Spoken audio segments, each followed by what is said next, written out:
Defensores de la familia, bienvenidos a un nuevo conversatorio por la vida, este programa dedicado a todos aquellos defensores de la vida de los niños por nacer. Y mucho mejor ahora si nos acompaña nuestro escudero, el asambleísta, el abogado Esteban Torres Cobo. Bienvenido. ¿Cómo está, asambleísta? Buenas tardes. Qué gusto, estimada Marta. Para mí es un honor estar aquí compartiendo con todos los seguidores de Familia Ecuador y bueno, con las personas también que se sumen a este live. Este es un espacio que hemos creado para poder compartir de cerca con toda la comunidad provida que actualmente debe estar al tanto y pendiente, mucho más ahora que se pretende reemplazar totalmente el Código de la Niñez y Adolescencia, empezando por cambiar el nombre completamente. Para eso nuestro escudero nos va a acompañar durante esta hora para conocer detalle a detalle qué está bien, qué está mal, qué está peligroso para nosotros poder colaborar de la mejor forma. Asambleísta, queremos empezar por una pregunta en este programa, en este bloque. Bueno, ¿por qué la necesidad, para empezar desde lo básico, de reemplazar, de hacer uno nuevo? ¿Qué pasa con el actual? Bueno, yo creo que esto tiene una buena intención y una inocente intención también que se da en la Asamblea con varios proyectos de ley. Muchas veces los asambleístas buscan hacer un nuevo cuerpo normativo, eh, por supuesto con la intención de mejorar uno existente, pero a veces el resultado es peor de lo que ya existe. Pero esto no solo ha sucedido con el Código Orgánico de la Niñez o el CONA, sino con varias leyes. Entonces siempre hay ese deseo, digamos, de refundar, de que en el ejercicio legislativo se haga un esfuerzo precisamente para mejorar una ley. Y eso está bien. El problema es que muchas veces las reformas son peores que la ley que ya está vigente, que ya se conoce, que ya se ha practicado durante algunos años, en este caso el Código de la Niñez, y por supuesto hay este tipo de iniciativas en este cuerpo normativo y en varios. Yo creo que per se no se busca hacer algo malo, pero siempre habrán influencias, ideas nuevas que estarán en un cuerpo normativo que hay que, en lo posible, bueno, discutirlas, debatirlas, pero evitar que vayan a dañar algo que funciona más o menos bien, como en este caso el Código Orgánico de la Niñez y Adolescencia. Este código actual, si bien se va a reemplazar, empecemos por lo bueno. ¿Qué se debería mejorar del código actual que se va a rescatar para este nuevo proyecto? Bueno, el código tiene temas positivos en el sentido de que amplía varios derechos de los niños, lo cual nadie puede discutir. Cae un poco también en un tema que se da en el Ecuador, en todas las leyes, que es la poética constitucional. Y esto para los amigos que nos siguen y que tal vez no son abogados, tienen que saber que la constitución ecuatoriana es el resultado de una corriente de pensamiento que se llama el neoconstitucionalismo, que busca que las constituciones no solo digan lo que es, sino lo que debería ser. Y por eso tenemos catálogos muy grandes de derechos, garantías muy grandes de derechos, que en la práctica no se llegan ni a aplicar. Y uno se pregunta a veces por qué entonces tengo una constitución de 444 artículos y la mayoría de cosas no se cumplen. Y ese es uno de los defectos que tiene esta corriente de pensamiento constitucional, que se ve, por supuesto, en la Constitución y también en los cuerpos normativos que tienen que desarrollar esa Constitución, en este caso el Código de la Niñez. Entonces yo encuentro que hay bastante poética y una ampliación de derechos del niño, con lo cual nadie puede estar en discusión, pero que en la práctica habrá que ver si son realmente las soluciones que se necesitan, si contribuirá en algo o se quedará en la poética constitucional, que es a mí lo que siempre me ha preocupado en el tema de la construcción de leyes. ¿Para qué sirven tantas leyes? ¿Para qué, por ejemplo, en la Asamblea hay 640 iniciativas de proyectos de ley de cambiar leyes que todavía no están ni en tratamiento, están conocidas por el CAL? ¿Y qué van a hacer? Es la cosa, ¿no? Entonces, yo creo que esta reforma que se ha trabajado es muy extensa, incorpora varias de esta poética constitucional que no podemos decir que está mal, pero que será poco efectiva. Y en el tema de los niños, amplía una serie de derechos que no están solo en la Constitución, sino que han recogido instrumentos internacionales, lo cual es bueno y malo. Ya vamos a hablar más adelante también por qué la influencia internacional en la legislación nacional muchas veces no es positiva. Eso también creo que es motivo de cuestionamiento. En este código en particular, tenemos entendido que ya salió de la comisión, estamos analizando, estamos trabajando en conjunto con escuderos como usted para poder aportar y enriquecer el debate y el conocimiento en la ciudadanía. En cuanto a tiempos, asambleísta, ¿cuánto tiempo falta para que entre al debate en la Asamblea Nacional? ¿Cuál sería el proceso de modificación para que las personas que nos están acompañando en este conversatorio tengan mejor idea de en cuanto a tiempos? Bueno, en tiempos depende mucho de la agenda que marque el Consejo de la Administración de la legislatura, el presidente de la Asamblea también, que decide qué se trata en cada sesión. Este es un proyecto que recién se ha terminado el primer informe, es una iniciativa de ley que se ha trabajado. Yo conozco muchos de los comisionados, han hecho un trabajo importante que se ve reflejado en este texto, que tiene que seguir, por supuesto, el primer debate, volver a la comisión, tener un segundo debate y luego ser votado y luego, por supuesto, un veto eventual del presidente. Yo no veo realmente que en los próximos meses vayamos a tener ya este código publicado en el registro oficial, más aún cuando la Asamblea se paraliza parcialmente con las elecciones y con la eventual también ausencia de ciertas personas que se pueden lanzar para reelegirse o para candidatizarse por primera vez, pero que están en la Asamblea, lo cual siempre para un poco el trabajo legislativo, además de la coyuntura que se vive en el día a día, empezando, por ejemplo, por el tema de la sucesión del vicepresidente, una serie de temas. Entonces yo veo que en un futuro muy cercano, no estará todavía publicado, pero eso nos da más bien tiempo para discutir, para debatir, para que los ciudadanos conozcan que está este cuerpo normativo en el tratamiento de la legislatura y para aportar, porque hay veces en donde votar al tacho, a la basura un texto, quién sabe, no es lo mejor, pero sí corregir defectos que pueden ser preocupantes a futuro.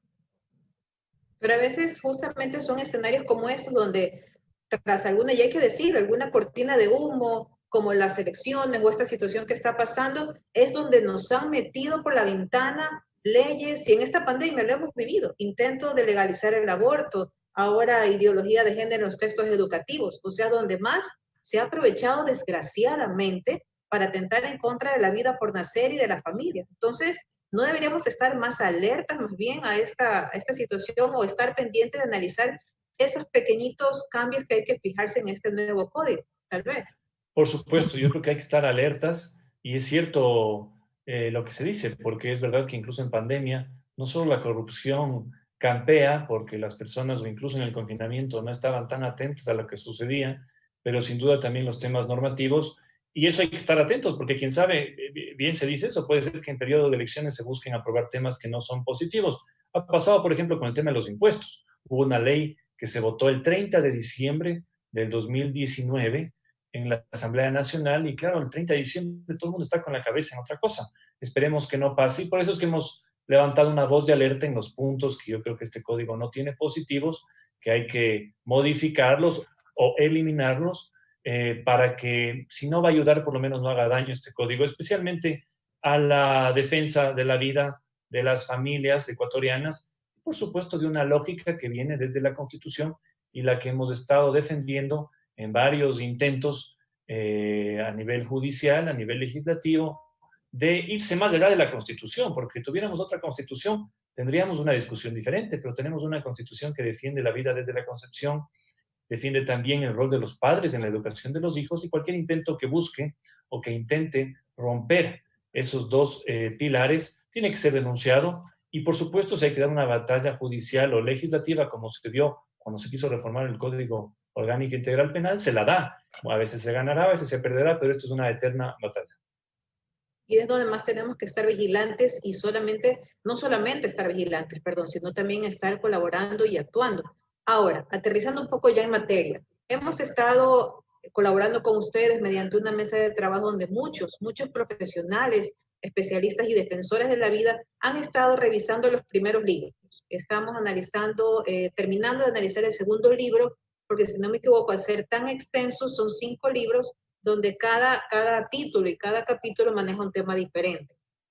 Sin embargo, ya en el primer libro, y el asambleísta Esteban también lo sabe, ha compartido con nosotros las observaciones, hay temas delicados. Ahora, no, la pregunta es, ¿qué tan peligroso o importante es para nosotros fijarnos en esas palabras? Son simples palabras que están o no están, o ahora las cambiaron, con qué fin, cuán importante es fijarnos en esos detalles tan sencillos. Cuál es el peligro que se correría si no nos fijamos en esas palabras?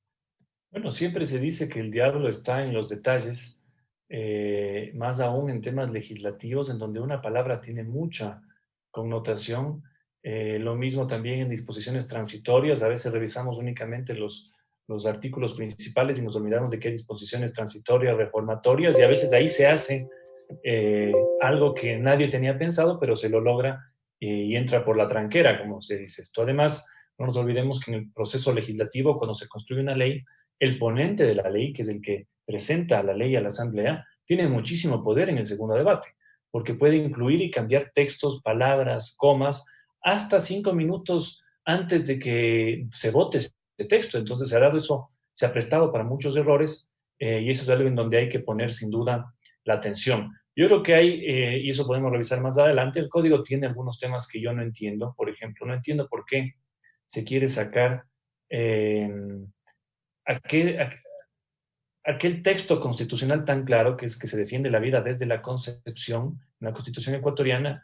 ¿Por qué se ha omitido esto en este nuevo código, cuando el código anterior lo desarrollaba y mencionaba que se protegía la vida desde la concepción? Yo no quisiera pensar, pero estos meses en la Asamblea me han hecho aprender a pensar mal, de que hay un trasfondo aquí, por supuesto, de no defender la vida desde la concepción, de promover el aborto, como muchas organizaciones internacionales que a veces aportan en estos textos legislativos, pero en el fondo tienen intenciones muy claras. Yo no quisiera que haya eso, pero se encuentra, lo podemos ver en esta discusión. Y otros temas que me preocupan también, ¿no? Yo no, por ejemplo, en los considerandos de la parte cuando se está justificando esta ley, se ve que se habla de que esto tiene que tener un enfoque de género. Y uno siempre se cuestiona y dice qué enfoque de género debe haber cuando se está tratando de niños, niñas y adolescentes. Y la mala experiencia, lamentablemente, ya la hemos tenido no solo en el Código Orgánico Integral Penal cuando se intentó reformar, sino en el Código de la Salud, en donde había un texto que si no fue denunciado, seguía ahí mismo, pero fue denunciado y afortunadamente se lo sacó, en donde, claro, yo me molesté porque había una disposición por la cual un menor de edad, por fuera del consentimiento de sus padres, podía acceder a un cambio de sexo financiado por el Estado. Y eso a mí realmente me chocó y por eso me quedé un poco asustado de que en dónde más querrán meter estos temas. Espero que no sea ese el enfoque de este código, pero sin duda lo encontramos en los considerandos. Dice un enfoque de género que mal interpretado nos lleva, les digo, a un tema indeseable ya de quitarles el rol de educación a los padres. Esto ha pasado incluso con algunas sentencias constitucionales, donde se dice que a falta de educación de los padres, o cuando los padres no son capaces, por ejemplo, de enseñar adecuadamente a sus hijos de educación sexual, tiene que entrar el Estado como un tercer salvador a dar ese rol. Entonces, son algunos de los temas que me preocupan, y me preocupa porque está eso en el considerando, está en la parte en la cual se justifica el proyecto del tema del enfoque de género. Habría que preguntarles a las personas que lo promovieron a qué se refieren. Pero justamente lo que usted menciona, asambleísta, son los códigos por los cuales han intentado atacar. Código penal, intentar meter al aborto. Código de la salud, cambio de sexo en niños pequeños. Ahora el código de la niñez quita el término concepción para no avalar a la vida, no proteger a la vida por nacer. O sea, están agarrándose de los códigos que son mucho más, amparan mejor que la ley, una ley orgánica, para meter estos cambios. Entonces, díganme si no es coincidencia, ¿qué es? Entonces, porque están a propósito, esto es algo intencional. Como usted bien dice, pensar mal y acertarás, porque es lo que está pasando. Código penal, código de la salud, código de la niñez, que ahora se está reformando. Ahí viene la pregunta, ¿con qué propósito? Vamos analizando todos los escenarios. La iniciativa puede ser muy buena, perfecto, pero ¿por qué están quitando palabras como, por ejemplo, la que mencionó usted, proteger al niño por nacer? Y otro ejemplo claro, que ya en algunas redes se está difundiendo, el código actual, lo leo rapidito, el artículo 153.3, se priorizará la adopción por parte de parejas heterosexuales constituidas legalmente sobre la adopción por parte de personas solas. Así dice el código actual. ¿Cuál es la propuesta del nuevo código en ese mismo artículo? Las parejas constituidas legalmente, así como las personas solas, tienen igualdad de derechos y obligaciones sobre la adopción. Quitaron la palabra heterosexual. ¿Qué está pasando allí? ¿Qué significa esto? ¿No pasa nada o hay una intención súper maliciosa de fondo? Yo creo que hay una intención clarísima, eso se vio en el Código Orgánico Integral Penal, en el Código de la Salud, de irse más allá de la Constitución. Yo no voté por la Constitución en 2008, pero como ecuatoriano estoy obligado a defenderla, más aún como legislador. Si no me gusta el texto constitucional, tengo que intentar cambiarlo o cambiarlo. Pero yo veo que hay ciertos grupos, motivados, por supuesto, por una influencia internacional de la ONU, lamentable, que se traduce incluso en dinero, porque esto no es solo speech, como dicen, discurso, sino esto es plata también, que lo vimos, por ejemplo, en el tema de la pandemia, cuando una organización condicionó la entrega de 44 millones de dólares al Ecuador por el tema de la emergencia del COVID, siempre y cuando parte de ese dinero se utilizara para promover el aborto en casa.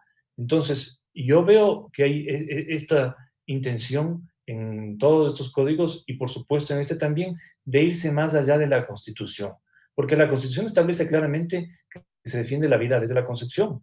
Lo mismo establece en el tema del matrimonio. Por ejemplo, la sentencia de la Corte Constitucional que permitió el matrimonio entre personas del mismo sexo no tenía cabida constitucional. El propio presidente de la Corte Constitucional dijo que era una mutación, algo que no se podía dar. Sin embargo, los votos de la mayoría de activistas constitucionales, porque no creo que son jueces, son activistas, dieron paso a que se rompa la Constitución. Y ahora quieren hacer lo mismo. Es decir, si el tema, por ejemplo, de la adopción, que fue también el segundo caballo de batalla de ciertos grupos alineados, por supuesto, con la agenda pro aborto, con la agenda del progresismo global, es permitir la adopción de niños a personas del mismo sexo cuando eso no lo permite la Constitución. Nos guste o no nos guste, no lo permite. Entonces no se puede intentar con una norma de menor rango cambiar la Constitución, porque eso es lo que se intenta acá.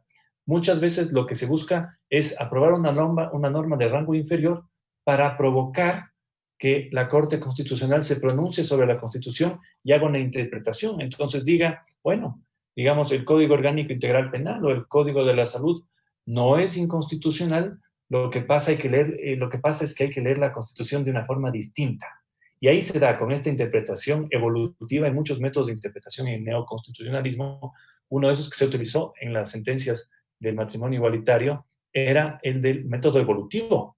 Entonces, con cualquier método aquí, cualquier persona se va a inventar de que la Constitución no es suficiente. Entonces, eso es lo que hay que denunciar.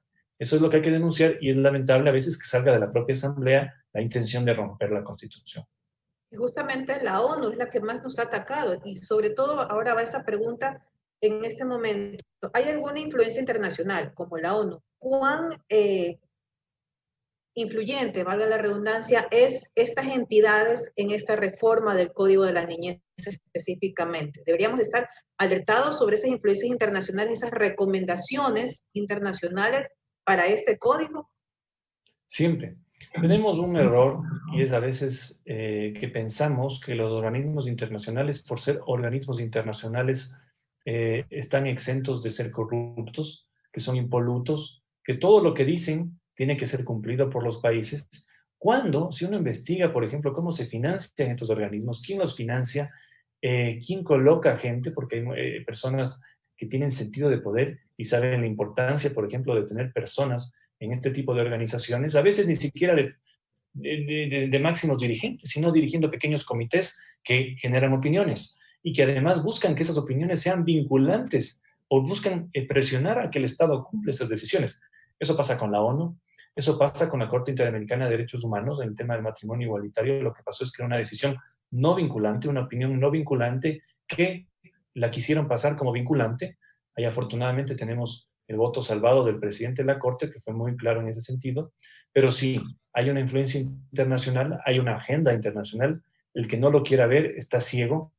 A veces nos critican algunas personas que hacemos política, que hacemos opinión, por decir que hay malos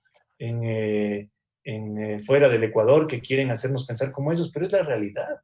Eso se vive y por eso es que muchos países también, aquellos que quieren decir, autodeterminarse y decir un ratito, yo voy a tomar lo bueno de afuera, pero no voy a dejar que me condicionen, incluso como vemos, condicionar entrega humanitaria a cambio de que promueva el Estado ecuatoriano el aborto en casa. No tiene lógica. Entonces, sin duda esa influencia viene de los organismos internacionales y se traduce también en varias fundaciones locales que reciben financiamiento internacional para esta lucha. Es una batalla muy compleja. Eh, entonces, hay todo una armada, si se puede decir, quién sabe, no coordinada 100%, pero que ataca por todo lado. Y somos los ecuatorianos los que a veces tomamos esto porque decimos, como viene de la ONU, como viene de la CIDH, como viene de quien sea, hay que hacer caso. Y no es así, hay que denunciarlo. Y además hay un principio fundamental. ¿Para qué les pedimos a los ecuatorianos, por ejemplo, que voten por una constitución? ¿Para qué hacemos que más de 7 millones de personas voten por una constitución si al final van a ser unas élites, unas pocas élites que están en la justicia, opinando en los medios de comunicación, los que van a decidir qué se aplica y qué no se aplica? No, no, no. Aquí tienen un derecho las personas que votaron por esa constitución, esa mayoría, de que se respete su voluntad.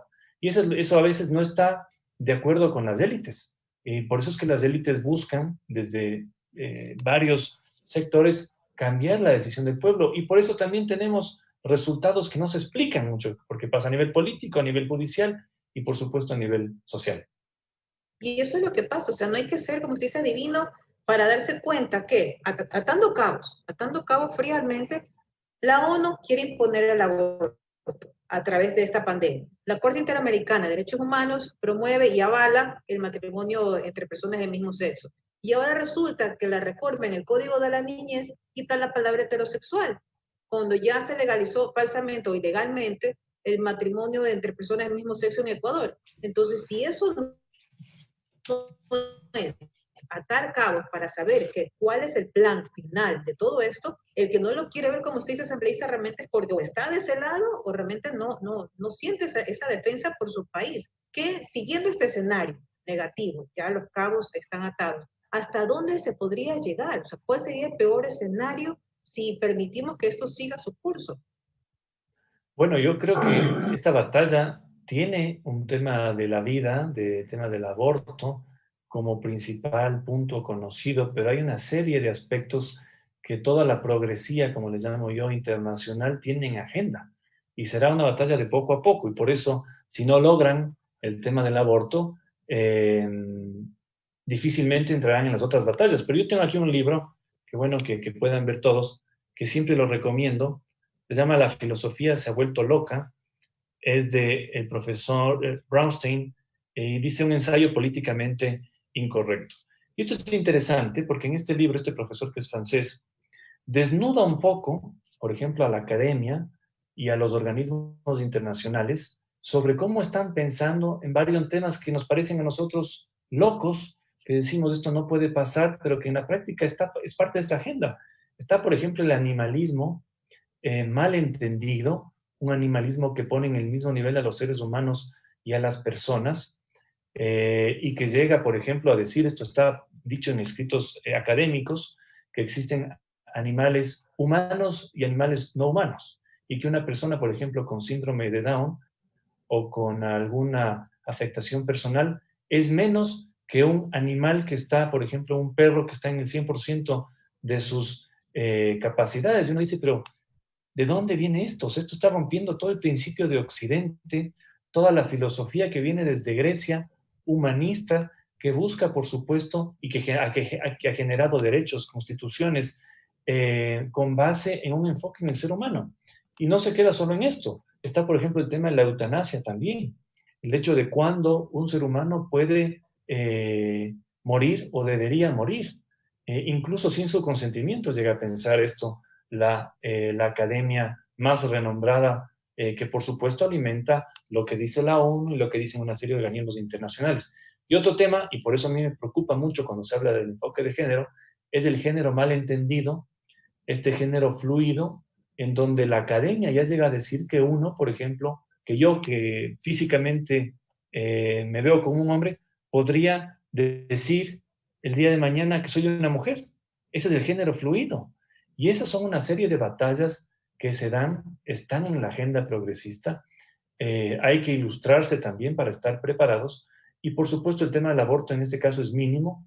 El tema del género en los niños es un tema que lo están promoviendo, pero que tiene que sin duda ser denunciado porque hay una gran influencia internacional en lograr esto.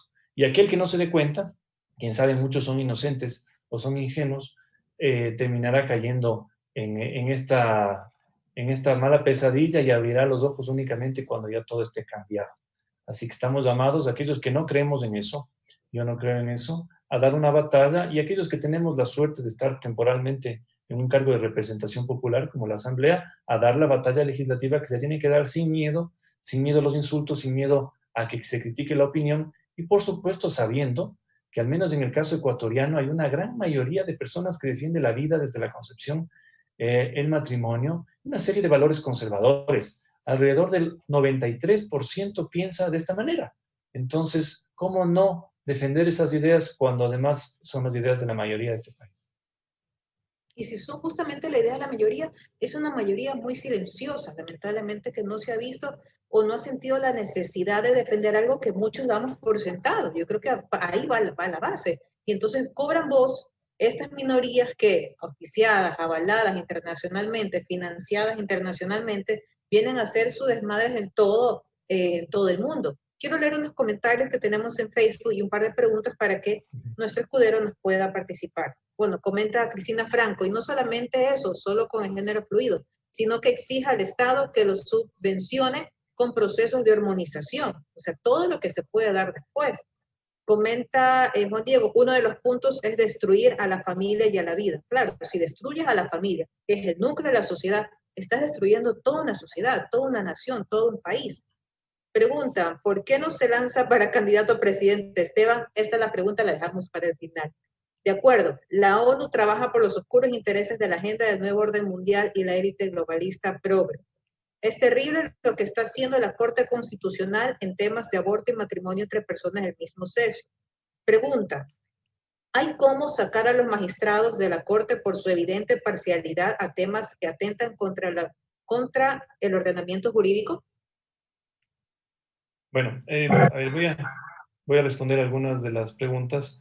El tema del género, claro, no solo se queda en un tema en cómo me siento, cómo esto cambia, no soy hombre ni mujer, sino que soy cualquier otra cosa, con todo además las connotaciones, porque si uno estudia a profundidad cuándo empieza esto con el doctor Money, porque así se llamaba, en los años 50 en Estados Unidos, que empieza con estas teorías y que luego se va desarrollando, se conecta con Simone de Beauvoir, también ya desde el lado filosófico, uno va a derivar en temas complejos como el hecho de que, por ejemplo, el grupo que se identifica como LBGTQ algo, va cambiando de siglas cada semana, es decir, se va descubriendo algo nuevo. Nos enteramos, por ejemplo, que los pedófilos quieren ahora ser reconocidos dentro de este grupo, porque además la teoría, y eso hay que leer mucho este punto en el tema del género, la teoría dice que si hay una relación de amor entre una persona mayor de edad y un menor de edad, eso no se debería satanizar.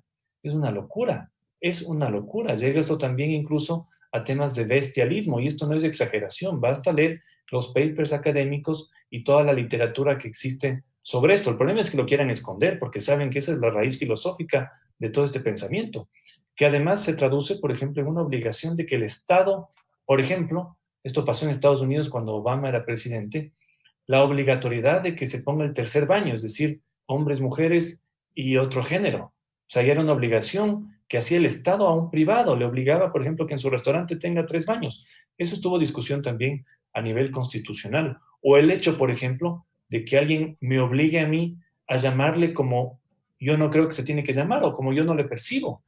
Entonces, también es un tema que preocupa ya a nivel filosófico constitucional, y que vemos ahora lo desbordada que está la izquierda en Estados Unidos, porque hay que ver lo que pasa en Europa y en Estados Unidos para ver lo que puede venir acá en algún tiempo. Y vemos, por ejemplo, ya temas en donde se votan monumentos y se quiere quitar el financiamiento a la policía. Entonces uno dice, ¿qué es esta izquierda?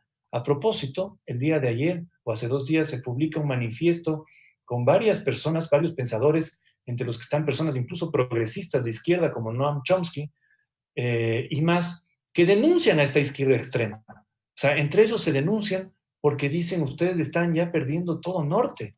Y eso es lo que a mí me preocupa, que en el Ecuador lo vemos como un pequeño iceberg, el tema del aborto, el tema un poco del género en los niños, pero es todo una masa que si no se cataloga bien, no se entiende bien, y por cierto un saludo a Cristina, una excelente abogada en este tema de Guayaquil, nos va a golpear más adelante. Otras de las preguntas que me hicieron, ya me olvidé, el tema de la presidencia, bueno, tengo 30 años, no puedo ser candidato a vicepresidente ni a presidente, así que me tendrán por lo pronto aquí viéndome en Zooms. Otro tema que se comentó es, por supuesto, la influencia internacional, ya lo hemos comentado. Tiene dinero, tiene lógica. Por ejemplo, hay personas que con razón defienden su ideología, que son muy poderosas, como el señor Soros. El señor Soros se ha comprobado que varias de las personas que circulan en sus empresas, él las coloca luego, por ejemplo, en Human Rights Watch, en otras ONGs, desde donde hay influencia a los países, especialmente a los países pequeños como nosotros, como Ecuador, y por eso hay que darse cuenta. No sé si me pasó algo, respondo sin problemas más adelante. No, y justamente de Human Rights Watch vino Vivanco acá y que fue el pilar que hizo casi la pelea súper difícil cuando se, mediante vía por internet, habló con ustedes en la Comisión de Justicia para el debate en septiembre de la reforma del artículo 150 del COIP. Entonces, esa influencia y todo tiene que ver en común. Muchas personas dicen, no, pero esto es de otra cosa, este es otro tema, esto no tiene que ver con aquello. Todo está conectado. Son los ataques multilaterales que nos vienen simultáneamente los que hacen despistar y creen que son cortinas de humo. Pero es justamente esos ataques que como nosotros podemos a la ciudadanía tratar de discernirlo de forma más precisa y sencilla para que se comprenda que todo es parte de y responde a un solo propósito. Por eso les preguntaba cuál es el peor escenario que se puede dar. Lo que decía la pedofilia, una persona ya no se trata de que un hombre se identifique como mujer, sino que un hombre de 40 y pico de años se identifique como un niño de 8 años y esté enamorado de una niña de 9 años. Entonces, y esto va a estar permitido por la ley. Eso, o vamos a permitir que esto sea legalizado, sea aplaudido por la ley para que O sea, pueda darse excusa. la ideología que motiva todo esto puede llegar hacia allá, yo no sé si llegue, pero puede llegar hacia allá. Está en la literatura, es lo que dice la academia mayoritaria, en el tema, por ejemplo, de género fluido y una serie de otros puntos.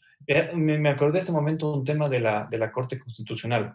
El dilema que tenemos en la Corte Constitucional es el dilema que existe en todas las Cortes Constitucionales o en su defecto cuando existen Cortes Supremas que ejercen, digamos, de justicia constitucional final, como sucede en la Corte Suprema de los Estados Unidos.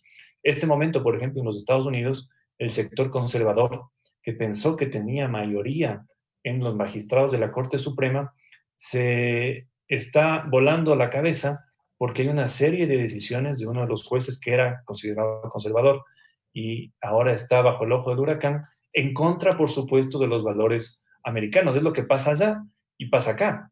En Estados Unidos, por ejemplo, se diferencian entre activistas judiciales y originarios, los que creen que el texto constitucional que aprobó, lo que aprobaron los Estados Unidos hace varios años, tiene que interpretarse de su forma originaria, y aquellos que dicen, no, esto hay que interpretarlo de forma evolutiva, que es lo que pasó, por ejemplo, con la Constitución ecuatoriana, que la nuestra no es de 1700, sino que es de el 2008, pero aún así hubo una corte que hizo una interpretación evolutiva para cambiar el texto.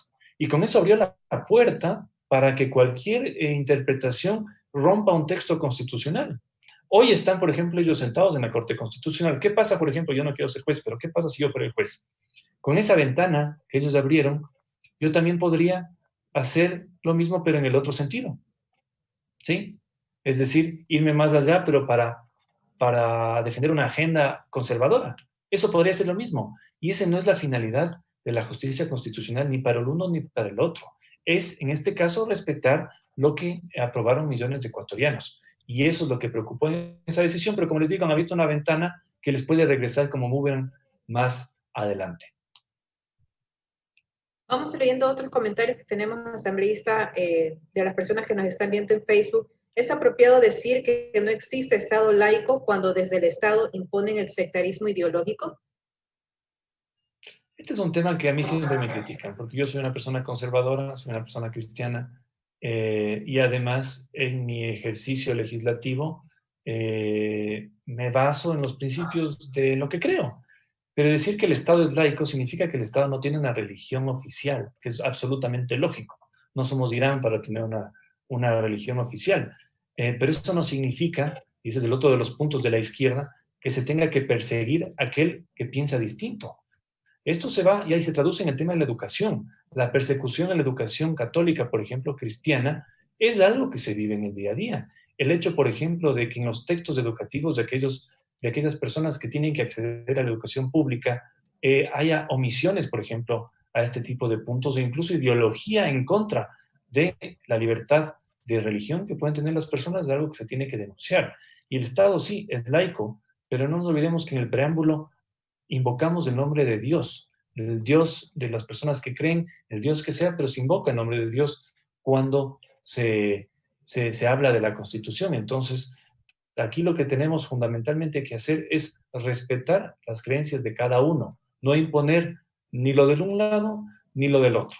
Lamentablemente, y en este punto, la izquierda, el progresismo internacional, no es tolerante con el cristianismo, lo persigue y, como les digo, en el tema de educación, intenta destruir lo poco que se tiene de educación cristiana, que están en todo su derecho las familias ecuatorianas de educar a sus hijos como quieran, educar a sus hijos como quieran, y aquellas personas que no pueden acceder a una educación particular deberían tener también en los textos educativos, en la orientación de la educación pública, una libertad y no este tema siempre de que se busca sacar a Dios de absolutamente todo. Entonces, es algo que también hay que estar atentos. La libertad religiosa es una de las defensas de nuestra causa y tenemos que, en el Ecuador, mantenerla en todo momento. Totalmente de acuerdo. Y justamente aquí están comentando, se ha armado un pequeño debate en las redes, en Facebook, pero quiere decir que están de acuerdo, están activados porque se debe defender. Mario Vera nos manda saludos, Marta y Esteban, muchas gracias por todo el trabajo y esfuerzo que están dedicando. Felipe nos manda saludos, queridos amigos, muchas gracias por lo que están haciendo. ¿Quién más comenta? Antonio Heredia nos manda saludos, felicitaciones, asambleísta Esteban. Pregunta, ¿cómo ve a la derecha política de cara a las elecciones de 2021 para los diferentes cargos? Bueno, hay que entender un poco qué se entiende por derecha, porque la derecha del siglo XXI, creo que la derecha del 2020 no es la misma derecha de los años 50, de los años 60, de los años 70. Yo soy una persona conservadora, pero para el gran público me defino como una persona de derecha, que yo creo que la derecha moderna defiende la vida, la familia, las tradiciones rurales, las economías locales, combate el estatismo, combate el socialismo, por supuesto, defiende la libertad religiosa, defiende el rol de los padres en la educación de sus hijos y en las decisiones de sus hijos hasta que estos son mayores de edad. Y yo creo que la derecha con estas grandes causas estará, no sé cómo estará, probablemente esté dispersa en el 2021. Yo por lo que lucho es porque las ideas en las que yo creo las tengan la mayor cantidad de candidatos, ojalá fueran todos, pero a mí lo que me interesa es que el candidato, incluso el que se llama de izquierda, también defienda la vida. El que se llama de derecha o de centro también defiende la vida. Y a todo aquel que no la defienda lo identifico como un adversario.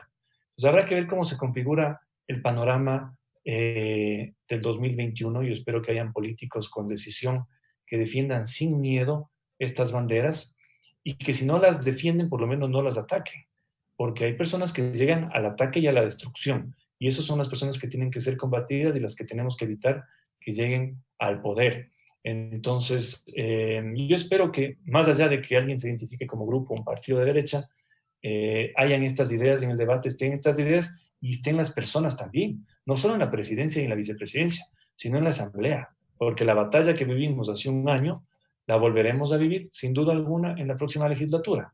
Entonces yo espero que hayan soldados que defiendan la vida, la familia, que defiendan los valores de los ecuatorianos, de la mayoría de ecuatorianos, del gran número de ecuatorianos, que a veces, si pierden la confianza en sus gobernantes, si pierden la confianza en los legisladores, en los diputados, es precisamente porque votan en contra de lo que ellos creen. Eso no se ha entendido. En el tema de la asamblea somos empleados de aquellas personas que dieron el voto por esas curules, por de todos los ecuatorianos. Aquí no se trata de venir a arrodillarse frente a organismos internacionales. Muchos buscan de esto porque luego tendrán algún cargo en alguno de estos organismos, pero ese no es el rol de de la asamblea. Y por eso yo espero que el 2021 las ideas estén no solo en la agenda de la derecha, sino de la izquierda y del centro. Yo lo que quiero es que esas ideas se defiendan y se mantengan en los próximos años. Y son esas ideas que vienen de personas que en estos cargos públicos puedan defender y vigilar correctamente proyectos como el justo el que estamos tratando ahora, el Código de la Niñez. Sin embargo, se ha visto realmente una lucha desde adentro muy, muy difícil en cuanto a contar con todos esos, y es irónico porque si bien somos mayoría, que podemos llenar avenidas en convocatorias civiles y ciudadanas, hacer ese llamado de atención, lograr que entidades como la ONU, justo sucedió esta semana, y eso lo conversábamos con Esteban antes de iniciar este programa, la ONU no pudo meter ese párrafo para promover el aborto de aquí hasta el 2030, y eso es un logro sumamente grande que los medios de comunicación no están mencionando ni lo van a mencionar. Sin embargo, ya se activó el lobby abortista para promover a través justamente de entidades fuera de la Constitución, fuera de la Asamblea, para otra vez ese afán de meter el aborto por violación. O sea, ¿qué escenario esperamos? ¿Una nueva batalla ahora? ¿Qué va a pasar después? Si somos los escuderos, son ustedes, conocen esos asambleístas que de frente defienden la vida y la familia dentro y fuera de la asamblea. Y es irónico que de 137 asambleístas no pasen de 10 aquellos escuderos que han estado llevando esta batalla junto a toda la comunidad provida desde la ciudadanía, que somos más del 90%. Entonces, esta batalla tiene que ser un poco más equitativa y aquí viene la activación ciudadana, el apoyo que hay que dar a estos espacios que estamos generando por y para ustedes, para poder apoyar a nuestros escuderos, para poder llevar estas inquietudes que estamos recogiendo de la ciudadanía y que muchas veces no está al tanto. Cuando se llevan la sorpresa, que fue lo que pasó ahora, de encontrar textos educativos que el valor de la convivencia son dos personas, dos hombres o dos mujeres que pueden o no tener hijos. ¿Por qué se llega a estos términos? Porque bien, venimos desde acá, desde la causa, no estar legislando, no estar legislando correctamente lo que deberían, no estarse fijando en pequeñas palabras, esa coma, como dice la asambleísta Esteban, esa palabrita que ahora se quiere quitar, ¿qué significa? ¿A qué puede dar paso? Entonces, de eso se trata, estos espacios para fortalecer esa ayuda y ese observatorio ciudadano que se debe fortalecer mucho más ahora. Este código de la niñez, si bien ya sería un ejemplo, hay muchos más ejemplos, sobre todo el niño por nacer. Esteban, ¿nos podría explicar un poco más cuál es este atentado que se quiere dar a través de este proyecto, que si no se aclara bien puede ser muy peligroso para la vida por nacer? Sí, bueno, en el primer punto yo creo que los escuderos realmente están fuera de la asamblea. Son aquellas personas que sin un cargo, sin un sueldo público, luchan por su causa y que están en las organizaciones civiles, que están en la educación también. Yo me sorprendí, yo pensé que al principio cuando esta batalla inició, yo pensaba que mis ideas no estaban en sintonía con la juventud actual. Y visitando, conociendo y dialogando me doy cuenta que sí están de acuerdo con lo que piensan incluso los jóvenes. Hoy, ser revolucionario y ser conservador es lo más curioso del mundo. Las personas que se identifican con un pensamiento de derecha conservador son a los que les ven raro en las universidades y en los colegios. Entonces yo más bien les llamo a todos ustedes a que sigan luchando, a que se sigan preparando, porque como yo les digo, esto, lo que hemos vivido en estos años ha sido solo una punta del iceberg, pero hay todo un caballo de Troya que hay que combatir en el momento dado. Sin duda el tema del código de la niñez, como yo les digo, no creo que haya una mala intención per se de los asambleístas que conformaron esta comisión y que trataron este amplio código, pero la omisión de eliminar a la persona que no ha nacido todavía en toda línea, en todo párrafo, en todo artículo, sí nos deja un mal sabor. Y a mí me deja mucho, y creo que queda en evidencia una contradicción, que si es un código para defender a las niñas, a los niños y a los adolescentes, ¿cómo podemos separar en otro grupo a las personas que no han nacido? Cuando no solo tienen protección constitucional, son ecuatorianos, son ecuatorianos también que se merecen todos los derechos. Entonces yo creo que hay una contradicción de este código y por eso estamos llamados nosotros a hacerles saber que hay una contradicción y que eso se tiene que corregir. Porque ya dijo usted, muy bien usted, Marta, que en el código anterior sí se hace la mención a la persona que todavía no ha nacido, que tiene derechos y que además tiene una expectativa de vida y que no tiene que ser de alguna forma proscrito en esta sociedad, porque es el único que no tiene voz, el único que no tiene quien le defienda, el único que no puede alzar la mano cuando hay todo este intento de atacarlo. Y otro punto importante también, y las personas que nos están viendo deben saber, esto no solo se queda en la denuncia, no solo se queda en alzar la voz, en decir dónde están los errores o dónde están las malas intenciones, sino en proponer. Y eso hemos hecho. En la Asamblea presenté un proyecto, como otros asambleístas también, para la familia, para proteger a la persona que no ha nacido y para dar soluciones, por ejemplo, en el tema de los abortos, en el tema de los abortos juveniles también que se dan, para ayudar a estas personas, para que haya un acompañamiento, para que se pueda incluso adoptar desde el vientre, lo cual no es vientre de alquiler. Entonces, hemos propuesto varias soluciones y a mí me gustaría, les digo de forma muy honesta, que las instituciones públicas, que los recursos públicos, en vez de dedicarse a promover ideologías que vienen de otro lado, que no se compadecen con los ecuatorianos, pongan todos sus recursos en ayudar a estas personas. Tenemos el caso, yo no sé si nos está viendo, de la hermana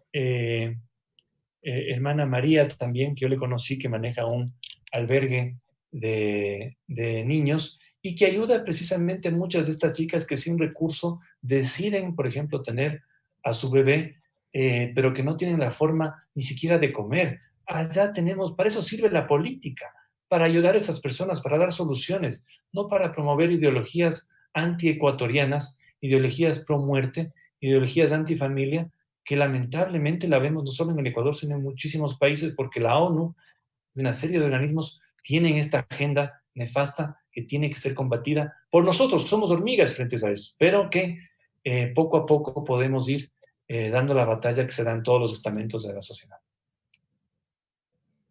Siempre buscan atentar contra la dignidad humana. ¿Qué asambleístas fueron? Preguntan, no vamos a hacer cacería de brujas. De acuerdo a la genética, hay vida desde la concepción y justamente son las bases que nos permiten a nosotros legislar desde la causa. Comenta, la comisión que redactó el proyecto de código es totalmente provida, preguntan. Muchos políticos se venden al mejor postor, en sus discursos dicen defender las dos vidas, luego en el poder cambian de opinión, ya lo hemos vivido, así es. ¿Se debe acabar con la injerencia del Ministerio de Educación en el currículum de los colegios privados? Preguntan. Ser revolucionario es ser conservador, justamente lo que comentaba nuestro escudero, es la postura que ahora más ataca. ¿Por qué la UNESCO marca una guía para establecer la educación en parámetros universitarios? Preguntan. Supongo que la deuda con organismos internacionales tiene mucho que ver. Sí, la influencia, es lo que le preguntábamos a nuestro escudero, la influencia de estas entidades internacionales que tienen su agenda, vienen condicionando. La ONU ya dio un claro ejemplo, la UNESCO tal vez. ¿Por qué la ONU tiene tanta injerencia en nuestro país? Preguntan también. El primer acto de feminismo es salvar la vida de las niñas por nacer. Totalmente de acuerdo. Somos la mayoría los que aman la vida y defienden la vida de las niñas y niños por nacer. Se necesita más gente provida en la asamblea. Totalmente de acuerdo. Son comentarios que realmente afirman lo que estamos tratando de transmitir en este espacio. Saludos, estimado Esteban, dice Paulo Viteri. Felicitaciones por ser firme en tus principios y criterios. De acuerdo. Dice, necesitamos gobernantes con valores, sobre todo eso. ¿Por qué estamos haciendo ahora este espacio? Hay que restaurar la verdadera derecha, no la derecha light. Estos términos, para ir concluyendo un poco, estimado Esteban, estos términos ahora, la nueva derecha, la derecha antigua, la derecha base, ¿qué es lo que realmente de fondo se busca? Se busca esa figura de los valores y principios que tan poético sonaba antes, pero lo que ahora hemos visto, casos de corrupción. Y los actos de corrupción en figuras políticas vienen algunos de jóvenes. Jóvenes que tal vez terminaron la escuela justamente cuando ya quitaron esas materias de cívica, de valores, de ética, incluyendo el manual de Carreño. Entonces, todas esas materias que permitían que justamente formen esos criterios para evitar lo que hemos visto ahora. Y eso es un conjunto de valores, que es una postura que se le dice derecha, pero lo que busca es realmente basarse en estos pilares fundamentales para cualquier cargo privado o público se pueda permitir una sociedad sana en cuanto a su funcionamiento económico, político, familiar. Entonces, yo creo que más que atacar las posturas, usted nos podría ir en una oración o en un resumen la postura de la derecha, lo que llaman los jóvenes ahora estos ataques ideológicos, lo que realmente busca es eso, levantar esos valores para poder servir correctamente a la ciudadanía. Sí, el tema de la derecha es un tema más bien didáctico, ¿no? Es un término didáctico para separar la izquierda de la derecha. ¿Y por qué pasa esto? Porque por muchos años la derecha tuvo miedo de decir que era derecha y se enfocó únicamente en el tema económico. La gran batalla de aquellos que se llamaban de derecha en los años 80, 90 y a principios de siglo fue precisamente el tema económico, decir, la derecha administra bien el Estado, la derecha no hace crecer al Estado, sino que con lo que hay funciona y logra un progreso económico. Pero la izquierda, que además se vio favorecida por los altos precios de las materias primas en estos últimos años, ya también levantó esa bandera y dice, miren lo bien que yo manejé la economía. Claro que no, todo el mundo sabía que era por los altos precios de las materias primas, de donde había mucho dinero para gastar y malgastar. Pero la izquierda nunca abandonó las luchas sociales.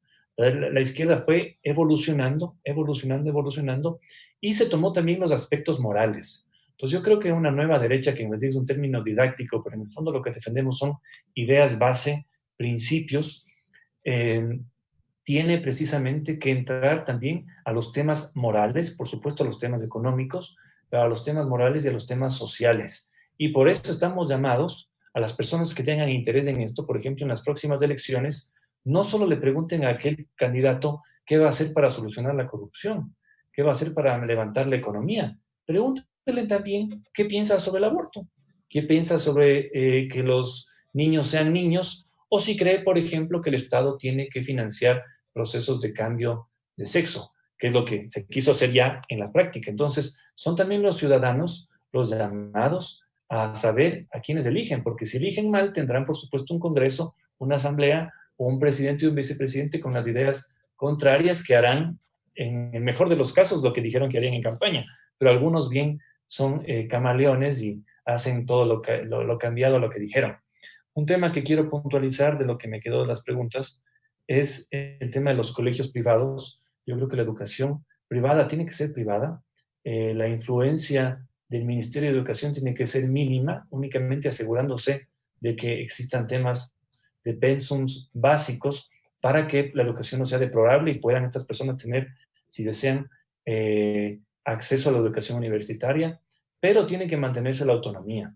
Y en la educación pública, porque no nos olvidemos que la gran parte de ecuatorianos está en la educación pública, tiene que haber un tema neutral. La educación pública no es para ideologizar ni de un lado ni del otro, es para educar y ese es el gran error. Vean ustedes los textos que se manejaron en la década pasada, en el gobierno del expresidente Rafael Correa. Prácticamente pintaban de que no existió absolutamente nada en el Ecuador hasta el 2006, en donde vino la Revolución Ciudadana. Eso es mentira al estudiante que está absorbiendo conocimientos sus primeros años. Y por eso, sin duda, nuestra batalla está no solo en la Asamblea también, sino en influir en el Ministerio de la Salud, en el Ministerio de Educación, para que no estén cambiando las ideas a los jóvenes, a los niños, y metiéndoles temas que además luego hacen boomerang, porque precisamente por ver tanto esto en la academia, en los medios de comunicación, incluso en las series, en los programas televisivos, hay una juventud, una mayoría silenciosa que se revela. Y por eso lo que yo he dicho es eso. Ser conservador en el 2021 es ser revolucionario, porque es al que proscriben, al que ven mal y al que combaten. Así que llamados todos a seguir en esta batalla, la batalla de las ideas, porque hay que defender ideas y a dar un buen ejemplo a los jóvenes. Es deplorable lo que se ha visto en la política últimamente, de políticos jóvenes dedicados a repartirse hospitales, a llevarse y a vaciarse cuentas bancarias de hospitales, lo cual no tiene ninguna lógica, y por eso yo les llamo a ustedes a que dentro del ámbito que escojan, si es la academia, si es la opinión o si es la política, defiendan sus ideas y sepan que aquí se viene, por ejemplo, en la función pública, a defenderlas y no a hacer negocios como piensan otros. Quiero leer 3 mensajes para poder concluir este espacio que se ha acabado, pero realmente yo creo que queda abierta otra invitación más, querido Esteban, porque es necesario no solamente escucharlos a ustedes, sino informar a la gente que tiene esa duda o no está de todo tanto o quiere ese impulso de cerca o ese tener este espacio para estar más de cerca con nuestros escuderos y poder decir, sí, es verdad, o todo eso realmente quieren hacer. No, tenemos que impedir, tenemos que activar, tenemos que fortalecer nuestra alianza. Abogada Jacqueline de Manta comenta, bañémonos de dignidad y apoyemos a los guerreros por la vida, en especial Esteban Torres. Bien. Mariuxi Macías, saludos Esteban, siempre apoyaremos a quienes representan los valores y principios familiares. Isabel Barrera, felicitaciones por este conversatorio. Defender la vida y la familia es primordial si queremos una sociedad justa. Excelente, totalmente de acuerdo. Debemos dejar de ser la mayoría silenciosa y alzar nuestra voz. Qué linda frase dice María Emilia Morán. Yo creo que eso se resume. El mensaje se ha compartido, el mensaje se ha activado y estamos haciendo estos espacios para dar esta apertura, llegar a cerca de estos escuderos como Esteban, que necesitan mucho más ahora nuestro apoyo y que como proyectos como este, como el Código de la Niñez, necesitan nuestra observación, necesitan nuestro aporte de la academia y parte de la comunidad provida. Querido Esteban, quisiera agradecerte primero por aceptar esta invitación.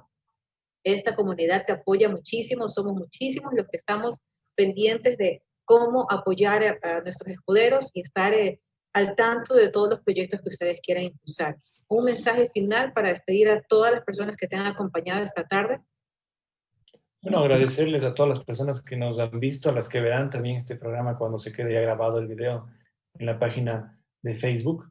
Mi aliento a seguir en esta batalla. Esta es la gran batalla de las ideas, la batalla más noble que existe, y a quedarnos no solo en lo que vemos y nos que escuchamos, sino a prepararnos. Yo por eso les he recomendado, si algo quiero que les quede en este conversatorio, es, por ejemplo, que consigan este libro, que vean hacia dónde van estas ideas tan locas que parecen inocentes, pero no lo son.